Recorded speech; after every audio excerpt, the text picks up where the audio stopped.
Ketika Abu Nawas wafat, istrinya mencari kain kafan yang usang untuk membungkus jenazahnya, sesuai wasiat yang disampaikan sebelum ia meninggal.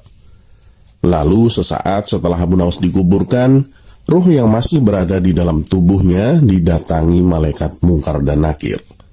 Malaikat Mungkar bertugas untuk menanyai di dalam kubur, dan malaikat Nakir bertugas sebagai pemberi siksa. Sebelum bertanya, kedua malaikat langsung keheranan melihat kain kafan yang dipakai jasad Abu Nawas telah usang dan lusuh. Yang kemudian membuat kedua malaikat ini beradu pendapat tentang ruh yang mereka datangi.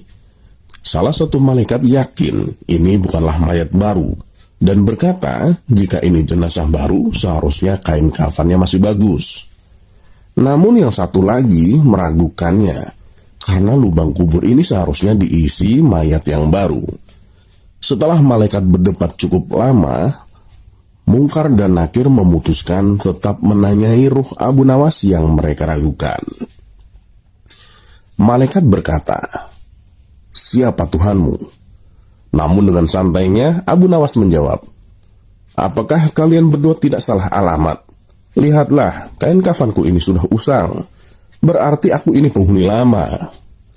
Mendengar jawaban Abu Nawas, kedua malaikat langsung kebingungan dan terdiam. Lalu kedua malaikat memandangi jasad Abu Nawas dan bertambah bingung. Kemudian berkata, memang benar kain kafannya telah usang, tetapi tanahnya masih baru. Akhirnya salah satu malaikat berkata dan yakin bahwa mayat Abu Nawas bukanlah mayat baru. Lihat saja kain kafannya yang telah sobek. Lalu malaikat yang satunya menjawab, "Kamu benar, ayolah kita ke mayat yang lainnya saja." Akhirnya dengan trik dan akal cerdasnya, Abu Nawas berhasil lolos dari pertanyaan malaikat dan siksa kubur. Kisah Abu Nawas menipu malaikat Mungkar dan Nakir masih banyak diperdebatkan kalangan ulama kebenarannya, dan juga wasiat yang menggunakan kain kafan usang tidak perlu diikuti, sebab kisah ini belum tentu kebenarannya. Cukup ambil hikmahnya saja.